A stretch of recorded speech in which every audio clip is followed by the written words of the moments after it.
The expansive hearing room of the House Judiciary Committee hummed with anticipation as spectators, staff, and media filled every available seat. The atmosphere was charged with tension even before the day's main witnesses had been sworn in. This wasn't just another routine congressional hearing. It was the culmination of months of partisan conflict over proposed legislation on election administration, and everyone knew the fireworks were about to begin.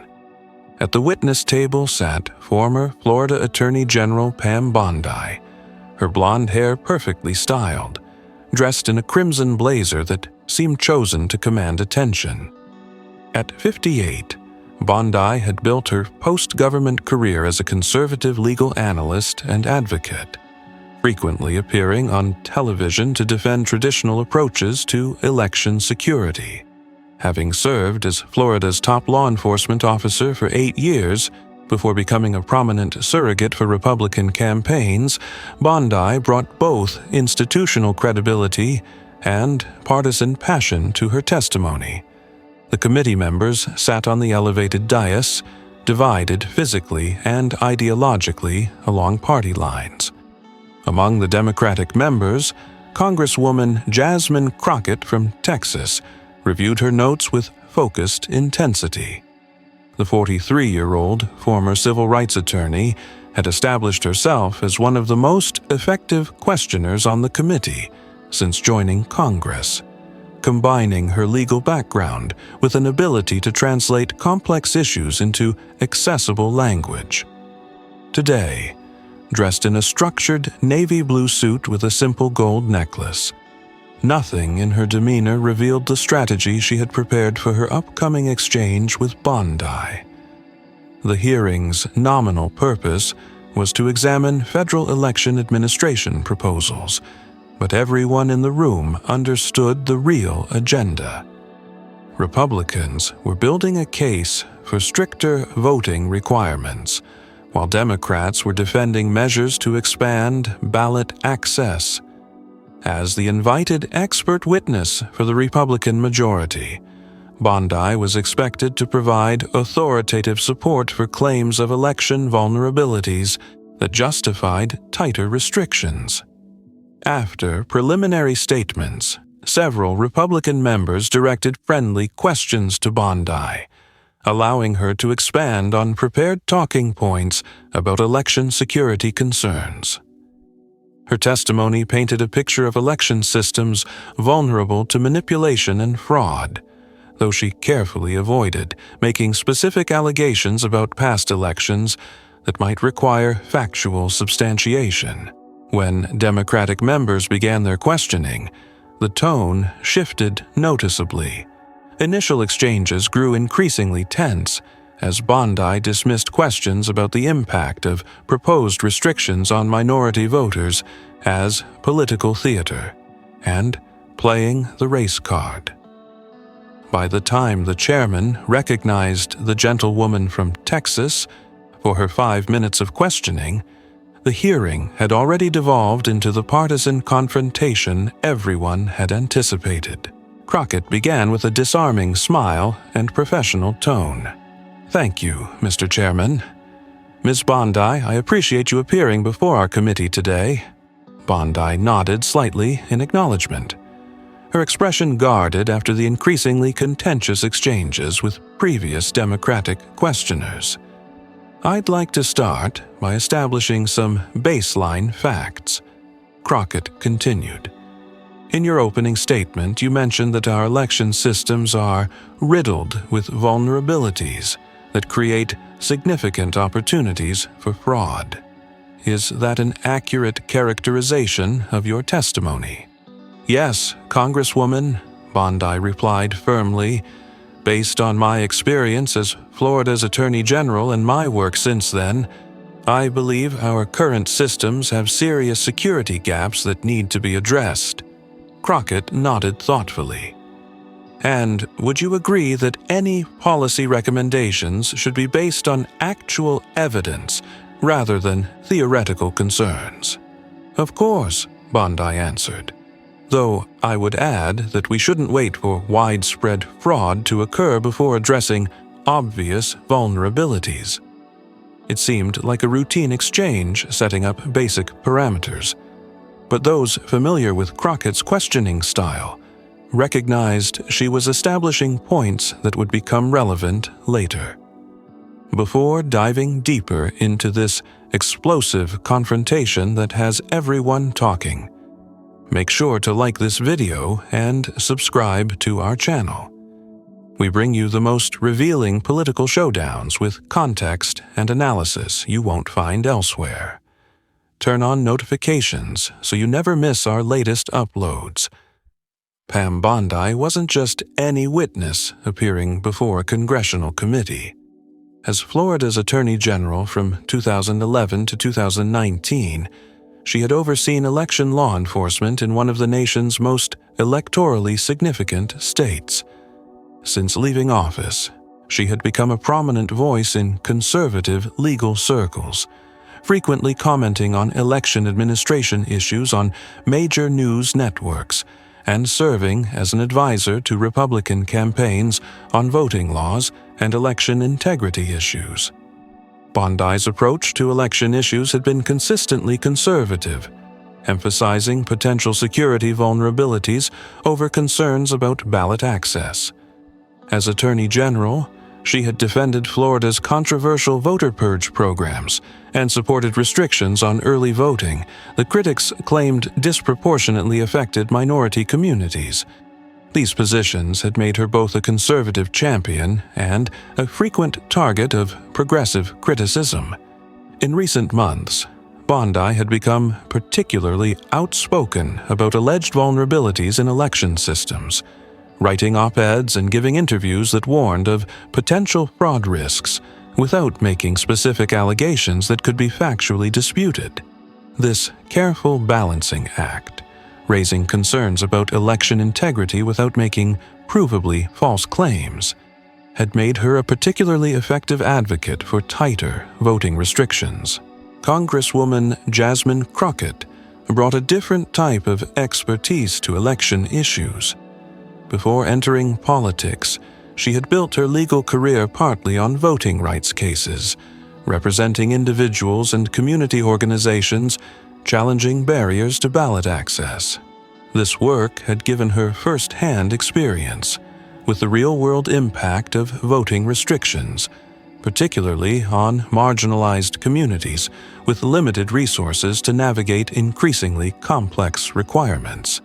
Since joining Congress, Crockett had established herself as a methodical, evidence-focused questioner who rarely engaged in the theatrical confrontations that often characterized committee hearings.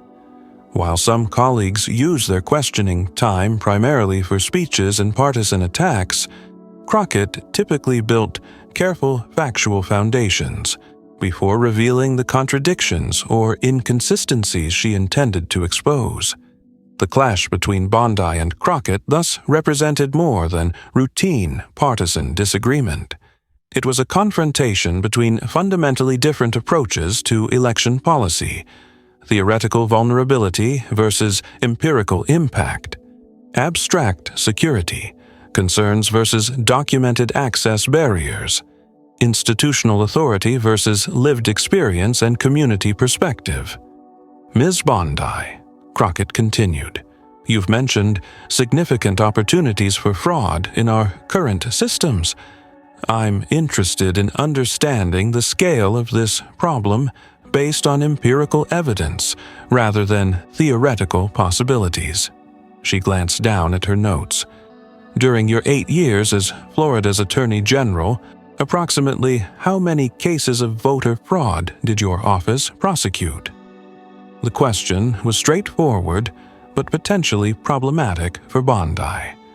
As the state's former top law enforcement officer, she couldn't claim ignorance about prosecution statistics from her tenure, but the actual numbers would likely undermine her narrative about widespread vulnerabilities.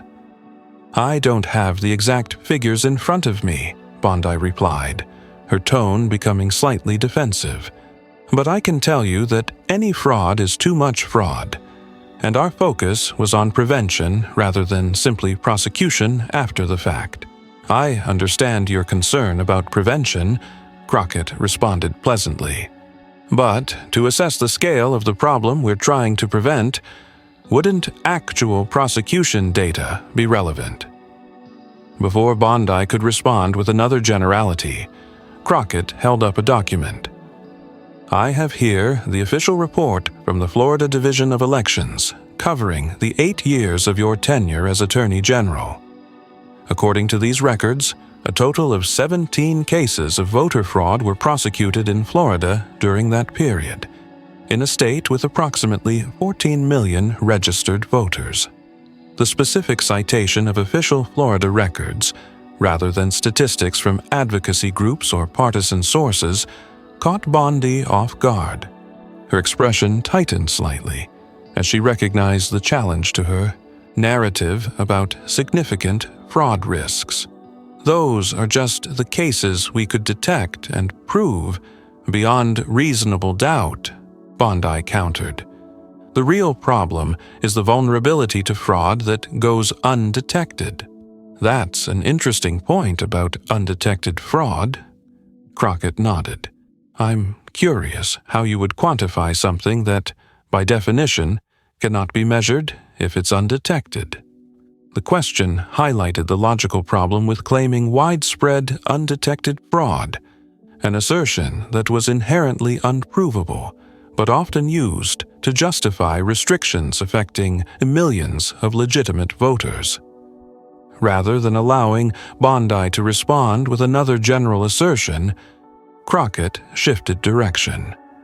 Let's talk about the specific remedies you're advocating. You've testified in support of strict photo ID requirements as essential for election security. Is that correct? Yes, Bondi responded, appearing relieved at the change of topic. Photo ID is a common-sense security measure used in many everyday situations, from boarding a plane to picking up prescriptions. It was a talking point Bondi had used effectively in previous settings, framing ID requirements as routine rather than restrictive. But Crockett was prepared for this argument as well. And would you agree that any security measure should be tailored to address actual, documented problems rather than hypothetical concerns? Generally speaking, yes, Bondi replied cautiously, though again, prevention is important. Then I'm interested in your perspective on this data, Crockett said, lifting another document. According to the comprehensive database maintained by the Heritage Foundation, a conservative think tank supportive of strict ID laws, of the 1,375 documented cases of voter fraud they've identified over the past 40 years nationwide, only 13 involved the type of in-person voter impersonation that photo ID requirements would prevent. The citation of data from a conservative source rather than a progressive one was strategically brilliant. Bondi couldn't easily dismiss the Heritage Foundation as biased against ID requirements, yet their own database contradicted the notion that in-person impersonation fraud was a significant problem requiring solution. That's just one organization's database, Bondi responded, her voice taking on a more defensive edge. And again, we're talking about vulnerabilities that could be exploited, not just fraud that's been caught. I understand, Crockett nodded.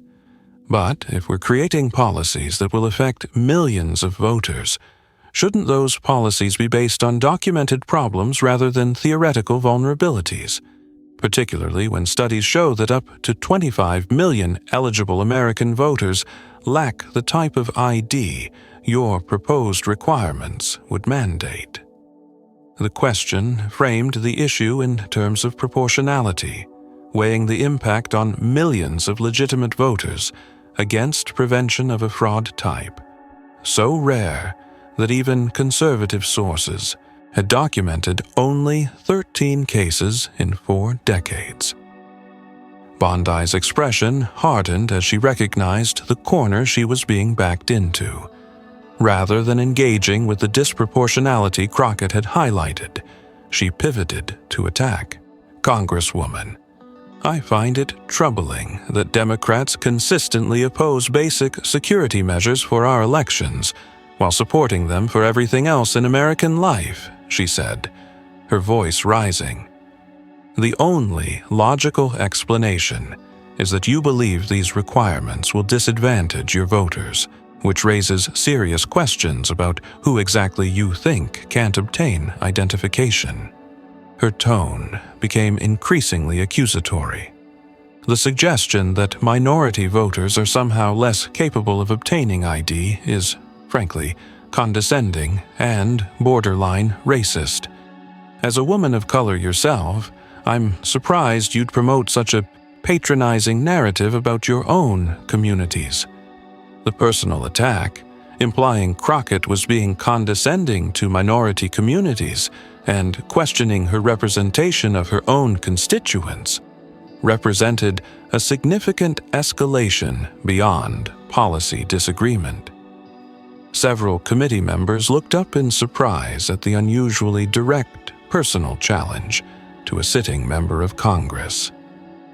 The committee room fell silent as all eyes turned to Crockett, waiting to see how she would respond to this provocative attack.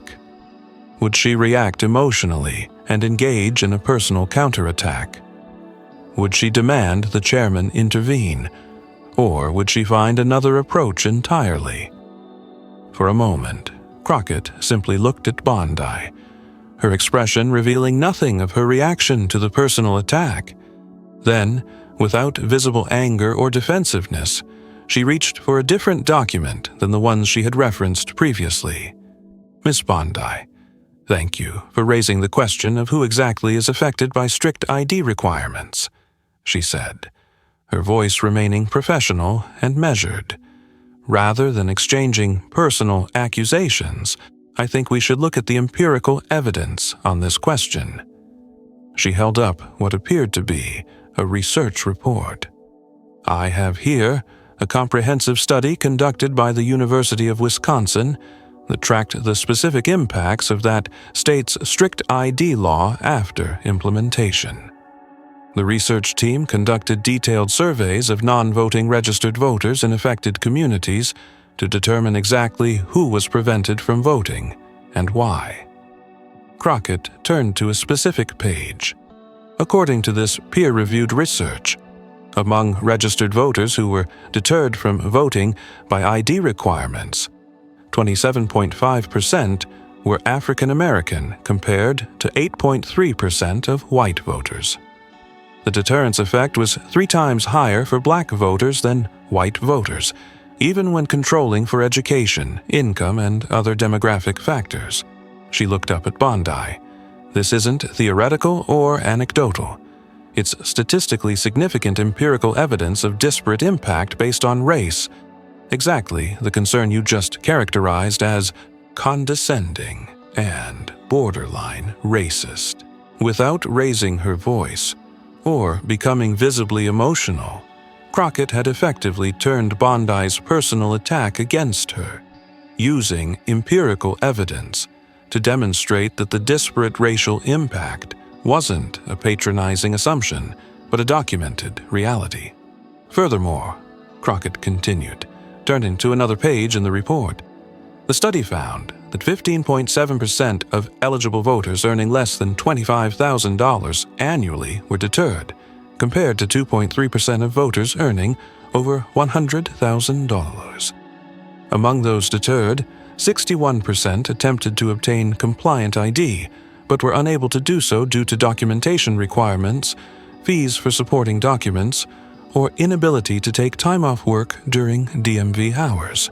She looked directly at Bondi. These aren't people unwilling to make an effort. They're citizens facing structural barriers that wealthier Americans don't encounter, another documented reality rather than a condescending assumption.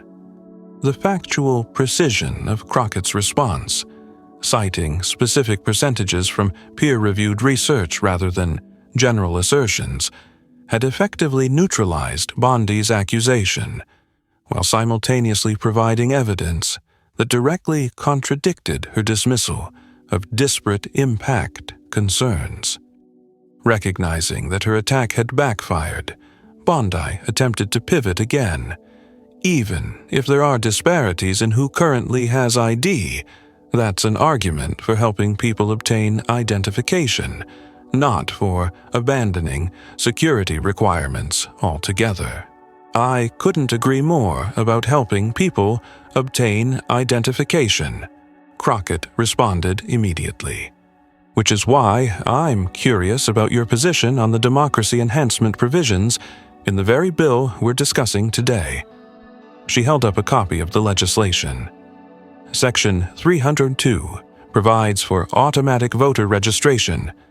Section 307 establishes same-day registration.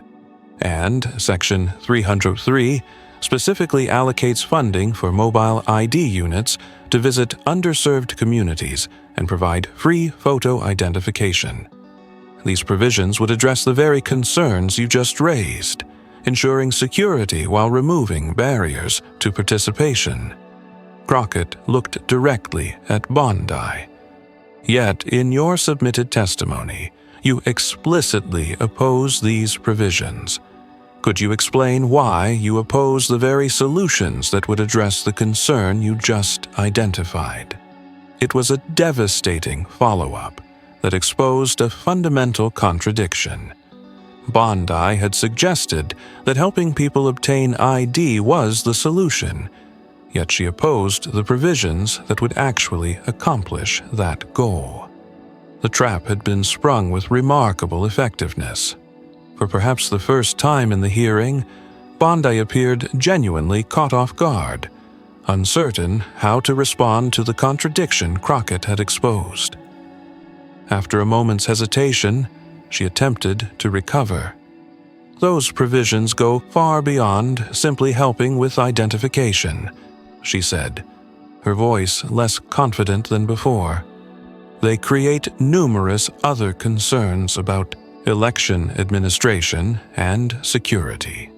Which specific concerns? Crockett asked immediately.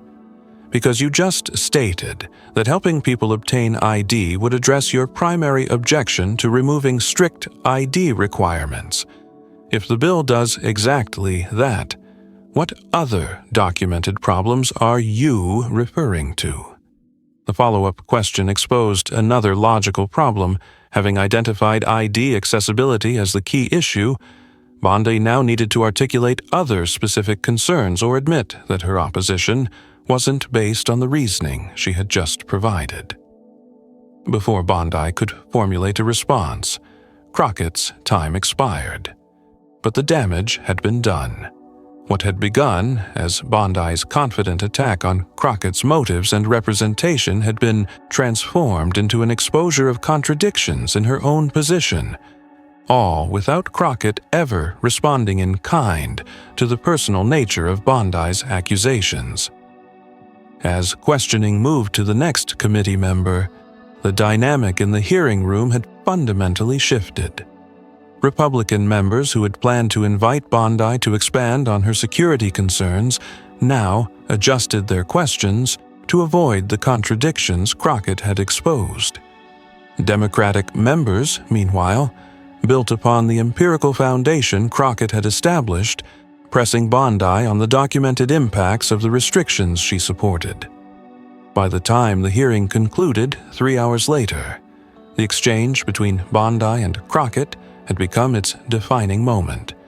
Video clips of the confrontation, particularly Crockett's calm citation of empirical evidence directly contradicting Bondi's accusations, spread rapidly across social media platforms, accumulating millions of views within hours. Political analysts from across the spectrum noted the effectiveness of Crockett's approach. What made Congresswoman Crockett's response so powerful wasn't just the evidence she presented, though that was compelling, observed a veteran congressional reporter. It was her ability to respond to a personal attack with factual precision rather than emotional reaction. She never took Bondi's bait by making counter-accusations or becoming defensive, instead redirecting the conversation to an empirical evidence that directly contradicted Bondi's claims. Conservative commentators were more measured in their assessment, but many acknowledged the tactical error in Bondi's approach. The personal attack on Congresswoman Crockett's representation of minority communities created an opening for her to present research on disparate impact that might otherwise have received less attention, noted a Republican strategist. It transformed what could have been a debate about theoretical security concerns into a discussion of documented disparities, ground that favors the Democratic position. For Bondi, the exchange represented a rare public misstep. Known for her media discipline and messaging effectiveness, she had instead been maneuvered into a position where her own contradictions were exposed for a national audience.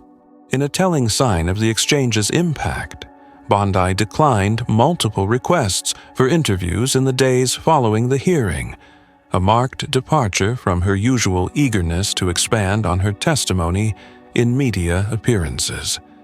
For Crockett, the confrontation elevated her national profile significantly. Already respected within Congress for her methodical questioning style, the viral nature of her evidence-based dismantling of Bondi's arguments introduced her to a much broader audience. Legal and policy organizations began seeking her participation in panels and discussions, recognizing her ability to translate complex issues like voting rights into accessible explanations without sacrificing analytical rigor. What Congresswoman Crockett demonstrated wasn't just good committee questioning, noted a voting rights attorney. It was a master class in how to respond to political attacks with substantive evidence, focusing on documented facts rather than personal accusations, and exposing contradictions through precise questioning rather than emotional reaction. Perhaps most significantly, the exchange altered the broader public discourse around voter ID and other election restrictions. In subsequent media coverage, reporters began asking more specific questions about the empirical evidence for fraud claims and the documented impacts of proposed restrictions, rather than simply presenting the issue as a partisan disagreement between abstract principles of security and access. The most important impact of the Bondi-Crockett exchange wasn't just the viral moment, observed an election policy expert. It was that it helped reframe the entire voting rights debate around empirical evidence rather than theoretical concerns or partisan talking points. When policies affecting millions of voters are required to be justified by actual evidence rather than hypothetical scenarios, the entire discussion improves. For political observers, the confrontation between Bondi and Crockett represented something larger than a single committee exchange. It demonstrated how prepared, evidence-based responses could overcome even the most provocative personal attacks.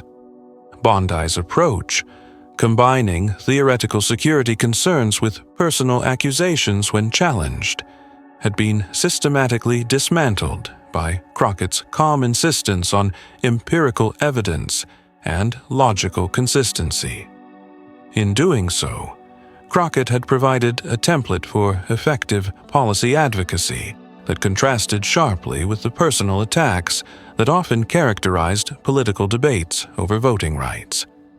Rather than responding to Bondi's accusations with counterattacks, she had elevated the discussion to focus on documented facts and logical consistency, ground where her position was significantly stronger. The Bondi-Crockett exchange reminds us that in policy debates, as in courtrooms, evidence ultimately matters more than accusation, concluded a political analyst. When confronted with specific, well-documented facts that contradict both theoretical concerns and personal attacks, even the most skilled advocates can find themselves in untenable positions. For viewers across the political spectrum, the exchange offered a rare and valuable glimpse of how policy discussions could function at their best, not as exchanges of accusations and partisan talking points, but as substantive examinations of empirical evidence and logical consistency.